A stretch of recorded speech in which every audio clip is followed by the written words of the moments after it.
Hello everyone, welcome to a very exciting episode of our podcast Curiosity Art, where I have an opportunity to sit with professionals and discuss the adventure of cosmic world. In the last episode, we discussed about the basic of astronomy and the myths related to it.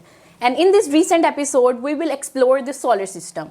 Before going deep into the episode, I would like to welcome the Afaf Akram, the founder of Curiosity EdTech. Assalamu alaikum. Wa alaikum salam. How are you, Rimsha? I am very good. Thank you for coming. You're welcome. Thank you so much. So, last में आपने मुझे बताया था astronomy के बारे में, उसकी basic related जितनी भी बेसिक चीज़ें थी हमने एस्ट्रोनॉमी के बारे में डिस्कस की, मिथ्स डिस्कस की, वो हम सबको पता चल गया. अब हम इस पे फर्दर अगर मैं चाहूँ कि मुझे पता चले और चीज़ों के बारे में, तो आप सोलर सिस्टम से मैं चाहूँगी कि हम स्टार्ट करें.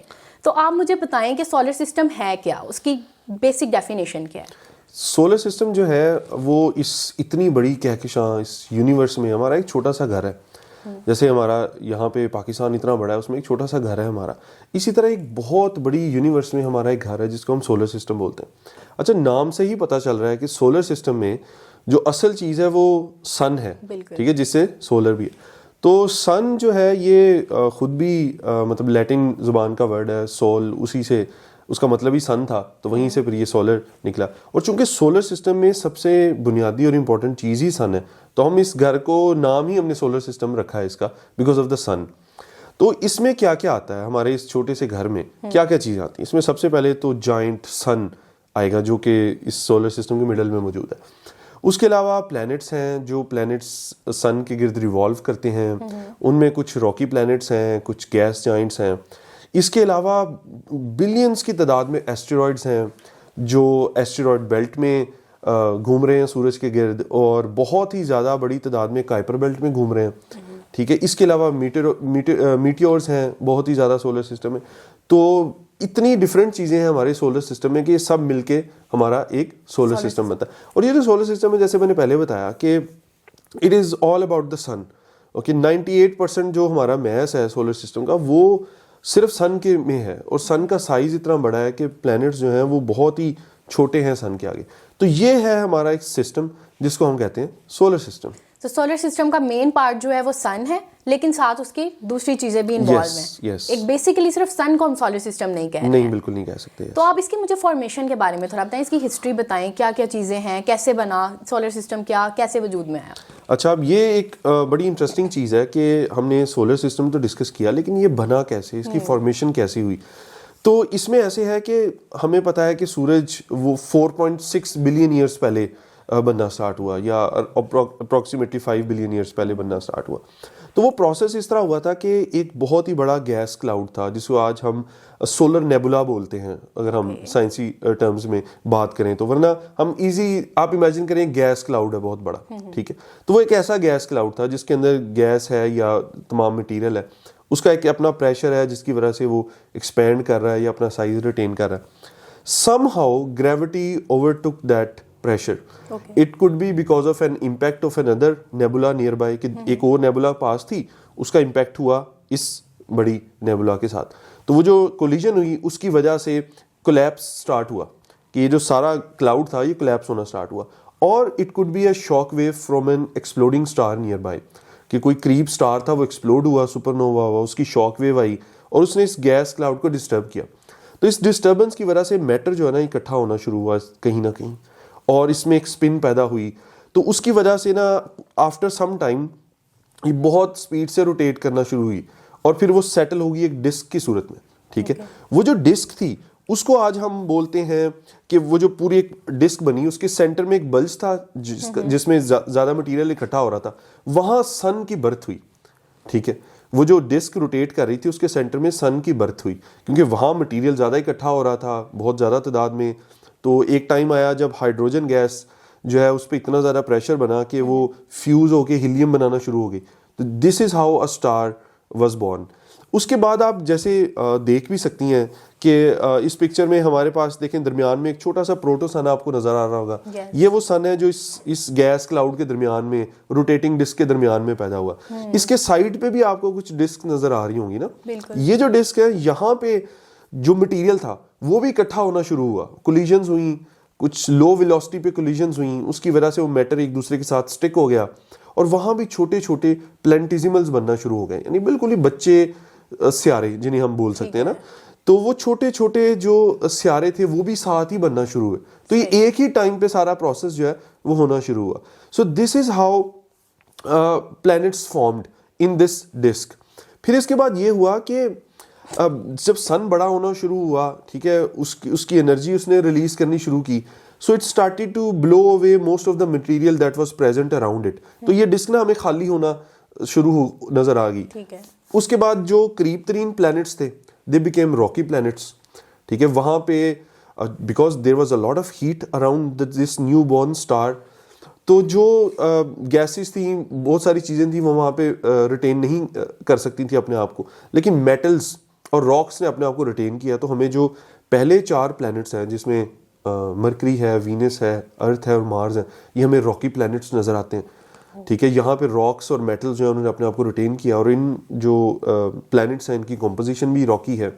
इसके बाद जो प्लैनेट्स थे, ठीक है, वहाँ ये था कि थोड़ा टेम्परेचर कम था, उनकी जो कोर बनी उसने अपने ऊपर बहुत सारी गैस को भी स्टोर करना शुरू किया। तो से they became huge and they gained a lot of weight, और उन्होंने बहुत सारी अपनी एटमॉस्फेयर में ऊपर गैसेस को स्टोर करना शुरू किया, and they became gas Giants, ठीक है। जैसे सैटर्न है, जुपिटर और सैटर्न है, दे बिकेम गैस जाइंट्स।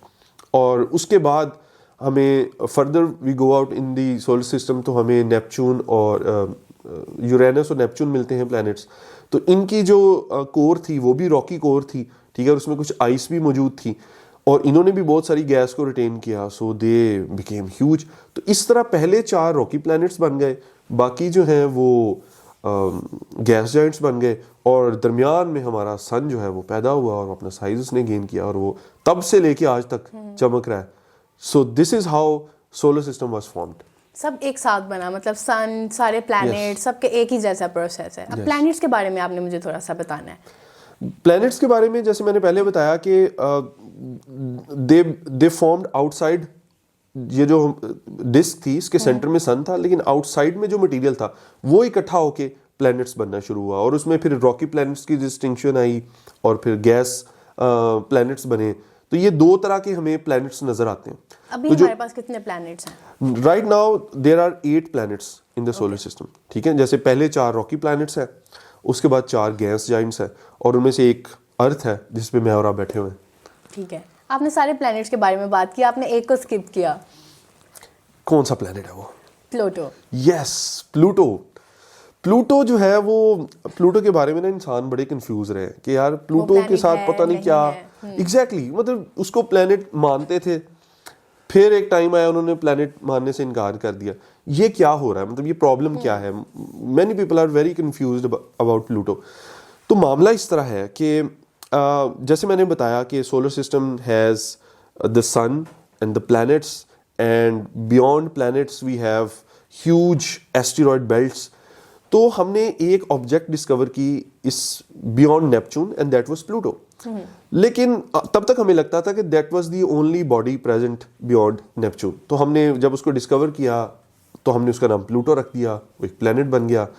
लेकिन 2006 तक we discovered more than 100 bodies beyond Neptune, and most of them could fit inside the definition of a planet. ठीक है, तो या तो हम अब सारी बॉडीज को प्लैनेट कहेंगे या फिर किसी को भी प्लैनेट नहीं कहेंगे। सो 2006 में अमेरिकन एस्ट्रोनॉमिकल एसोसिएशन ने ये डिसाइड किया कि हमें कोई डेफिनेशन बनानी चाहिए जिसकी वजह से हम किसी चीज़ को, किसी बॉडी को प्लैनेट कंसीडर करें या ना करें। So they came up with a new definition, and that goes something like this कि for a body to be considered as a planet it has to fulfill 3 criteria. Okay. The first criteria is it has to revolve around the star. So कोई भी body है अगर वो किसी star के गिर्द revolve नहीं कर रही तो हम उसे प्लैनेट कंसीडर नहीं कर सकते।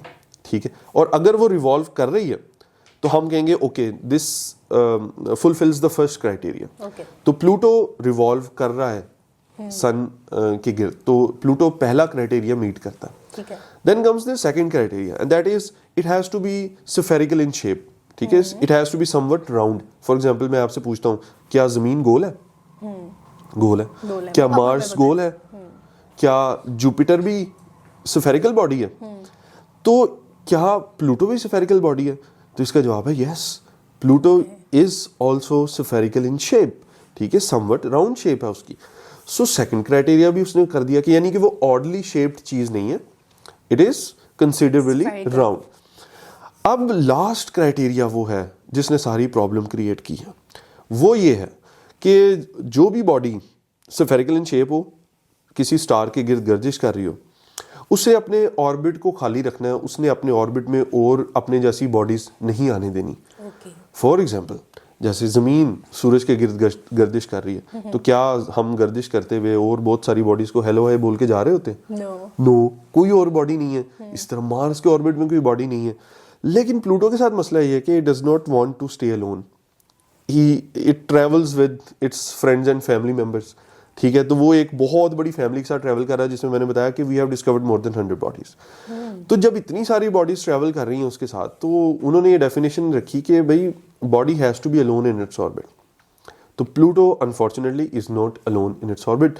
सो in 2006 they kicked Pluto out of the list. So now we have 8 planets and we have a list of dwarf planets। तो अब हम इनको कंसीडर करते हैं dwarf planets, यानी बूने सियारे। जैसे आपने एस्टेरॉइड के बारे में बताया है, अब हमारे सोलर सिस्टम में सन के बारे में बताया, सन है, प्लैनेट्स हैं, एस्टेरॉइड्स क्या हैं? वो other than sun and planet solar system के अंदर क्या चीजें हैं, उसके बारे में बताएं। Yes, okay. तो जैसे हमने अभी डिस्कस किया ना कि प्लैनेट्स की एक डेफिनेशन है, तो प्लैनेट्स जो बॉडी उस पर उतरेगी डेफिनेशन पे, it will become a planet. लेकिन इसके अलावा ना बिलियंस की तादाद में ऑडली शेप्ड हर साइज में चीज़ें मौजूद हैं। दे आर मोस्टली रॉक्स, ठीक है। तो ये जो रॉक्स है ना, ये 2 जगह पे सोलर सिस्टम में सेटल हुई हैं प्रीडोमिनेंटली, एक मार्स और जुपिटर के दरमियान में, ठीक है। मार्स और जुपिटर की ग्रेविटी, या सन और जुपिटर की ग्रेविटी ने इस एरिया में कोई खास प्लैनेट नहीं बनने दिया। तो वो जो मटेरियल था वो यहाँ बैलेंस हो गया सन और जुपिटर की ग्रेविटी के दरमियान में। तो यहाँ बिलियंस की तादाद में एस्टेरॉइड्स मौजूद हैं, ठीक है। ये छोटी छोटी बॉडीज हैं जो रिवॉल्व कर रही हैं अराउंड द सन, और ये बड़े अच्छे तरीके से सेटल हुई हैं। इनकी आपस में कोलिजन्स बहुत कम होती हैं। बहुत रेयरली कोई ऐसा इंसिडेंट होता है कि कोई प्लैनेट या सन उसको अपनी ग्रेविटी से निकालता है और वो किसी तरफ मूव करना शुरू कर देती हैं, वरना they are happily settled in this place. So हम इस एरिया को कहते हैं मेन एस्टेरॉइड बेल्ट। इसके बाद we discovered another belt and that is beyond Neptune. और बियॉन्ड नेपच्यून जब आप जाएं तो एक बहुत बड़ी बेल्ट है, बिलियंस ऑफ किलोमीटर्स अक्रॉस। वहीं पे that is also home to Pluto and other dwarf bodies. वहाँ भी बिलियंस की तादाद में एस्टेरॉइड्स हैं, और वो इतनी बड़ी जगह है कि वहाँ ये बिलियंस एस्टेरॉइड्स हैं, still they don't collide with each other, ठीक है। वो वहाँ बड़े अच्छे तरीके से सेटल है। तो इस बेल्ट को जिस साइंटिस्ट ने डिस्कवर किया था, उन्हीं के नाम पे आज हम इसे काइपर बेल्ट ऑब्जेक्ट्स कहते हैं, या हम इसे काइपर बेल्ट कहते हैं इस एरिया को, ठीक है। अब इसके बाद सोलर सिस्टम बहुत बहुत बड़ा है, ठीक है। ये तो वो जगह हैं जो हम आज इजीली जानते हैं, या जो हमें पता है कि सोलर सिस्टम है। सोलर सिस्टम बहुत बड़ा। तो आगे हमें फिर ओट क्लाउड मिलता है, जो कि हर डायरेक्शन में सूरज के गिर्द मौजूद है। जैसे आप देख सकते हैं कि ओट क्लाउड जो है वो हर डायरेक्शन में है, यानी ऊपर नीचे सन के 360 में आपको वो एक पूरा कवर नजर आएगा। ये जो पूरा कवर है ये है ओट क्लाउड। ये बहुत दूर तक फैला हुआ है, और इसमें ट्रिलियंस के हिसाब से एस्टेरॉइड्स हैं। जैसे मैंने पहले बताया, they are oddly shaped small objects. तो हमें अब सोलर सिस्टम में सन है, प्लैनेट्स हैं, मेन एस्टेरॉइड बेल्ट है, काइपर बेल्ट है, और इसके बाद हमारा ओट क्लाउड है। These are the main important objects of the solar system. इसके अलावा बहुत पूरा सोलर सिस्टम ही भरा हुआ है एस्टेरॉइड से, कहीं भी एस्टेरॉइड्स हो सकते हैं, but these are the main important places where we can find asteroids.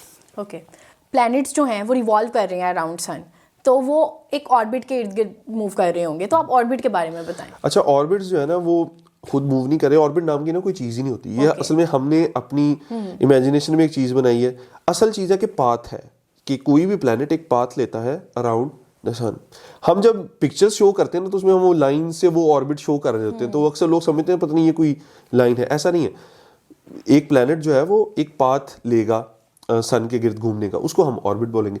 And they are elliptical in shape. अच्छा, पहले इंसानों को लगता था कि दे आर परफेक्टली राउंड, कि एक अभी भी हम अक्सर डिपिक्शन करें ना सोलर सिस्टम की, तो हम ऑर्बिट्स को बिल्कुल राउंड शो करवाते हैं कि वो एक दायरे में घूम रहे हैं, ठीक है, सूरज की गिर्द। ऐसा नहीं है, they are mostly elliptical in shape. खासतौर पे मरकरी का ऑर्बिट तो बहुत ज़्यादा इलिप्टिकल है, because it's the closest to the sun and because of the gravitational effects it becomes very elliptic in shape.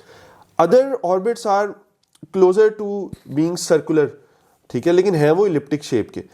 फिर orbits जो हैं वो मतलब डिफरेंट है, वो कोई इवनली डिस्ट्रीब्यूटेड नहीं है, मतलब इवनली प्लेसेस में नहीं है. फॉर एग्जांपल आप ये देखें कि हमें लगता है कि जितना मार्स दूर है सन से, फिर उतना ही दरमियान में फासला होगा, अर्थ आएगी, फिर बाकी प्लैनेट्स आएंगे. इवनली डिस्ट्रीब्यूशन नहीं है. फॉर एग्जांपल आप देखेंगे मार्स जो है वो सूरज से अराउंड 20 करोड़ किलोमीटर के फासले पे घूम रहा है, ठीक है. तो उसके बाद जो जुपिटर है वो 80 करोड़ किलोमीटर के फासले पे घूम रहा है. दरमियान में इतनी बड़ी जगह है जहां पे एस्टेरॉयड बेल्ट भी है. सो ऑर्बिट्स जो है वो बिल्कुल अजीबोगरीब शेप्स में है और अजीबोगरीब डिस्टेंसेस में है. मतलब आप देखेंगे जो लास्ट प्लैनेट है Neptune, it is 4.4 billion kilometres, 4.5 Arab kilometre दूर वो सूरज से घूम रहा है.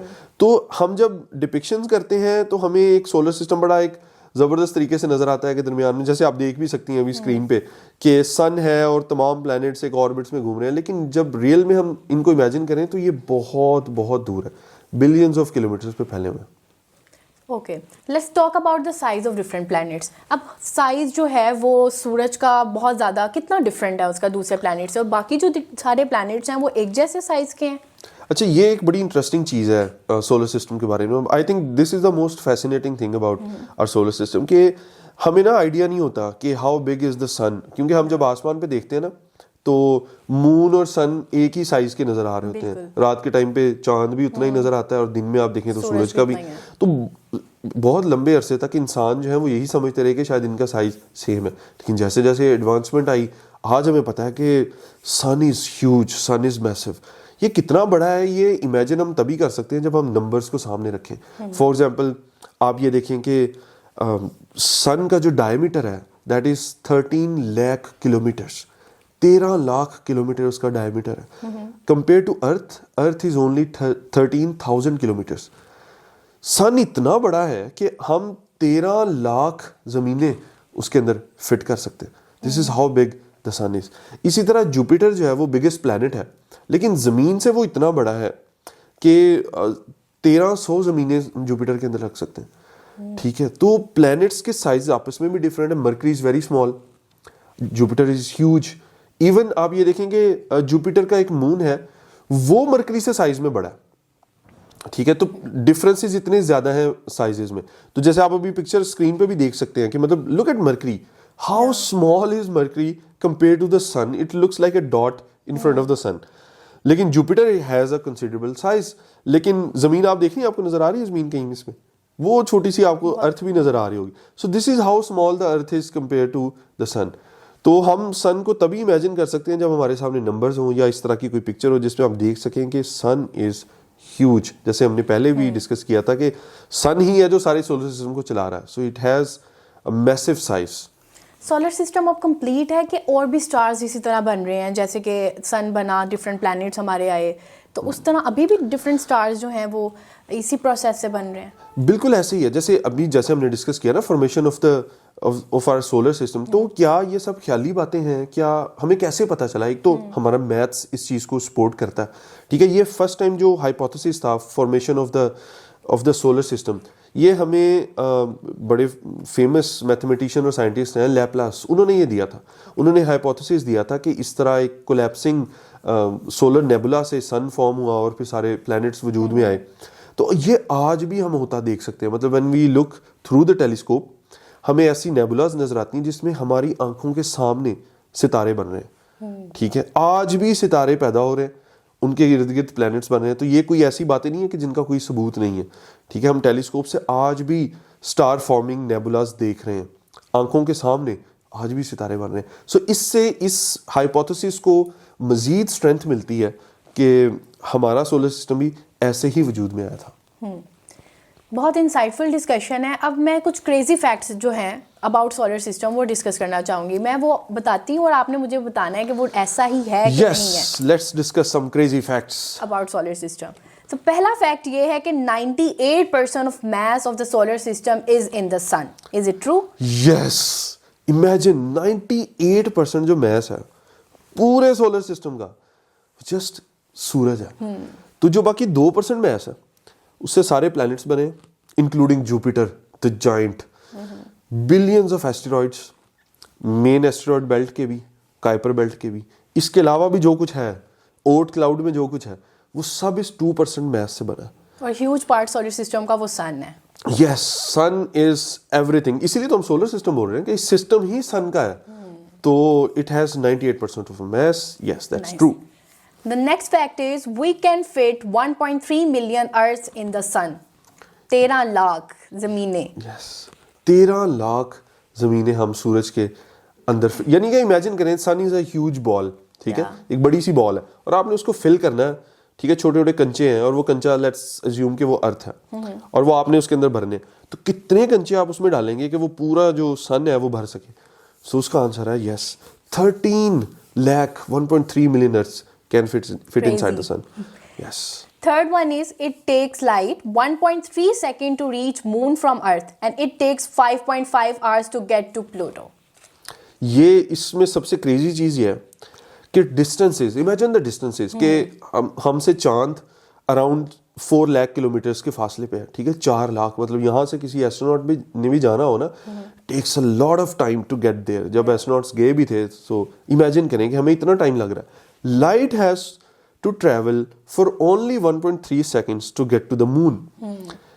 इतनी करीब है, इतना करीब है चांद लाइट के लिए, but Pluto is so far out in the solar system कि लाइट को भी 5-5.5 घंटे लग रहे हैं to get to the Pluto.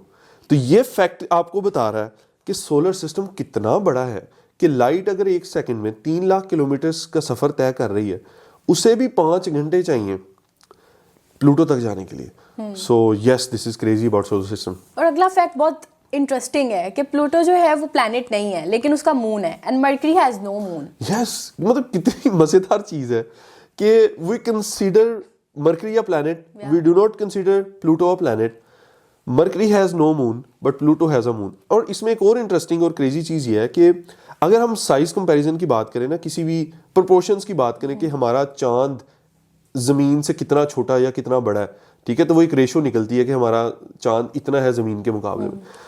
तो जुपिटर के चांद बहुत छोटे हैं, जुपिटर के मुकाबले में सैटर्न के भी बहुत छोटे हैं, लेकिन जैसे आप पिक्चर में भी देख भी सकती हैं कि प्लूटो का जो मून है it is huge in size, यानी प्रोपोर्शन जो है वो बहुत बड़ी है कि प्लूटो इतना छोटा प्लैनेट है लेकिन उसका मून इटसेल्फ उसके साइज का एक कंसिडरेबल हिस्सा है और वो उसके गिर्द रिवॉल्व कर रहा है। तो yes, Mercury has no moon but Pluto has a moon.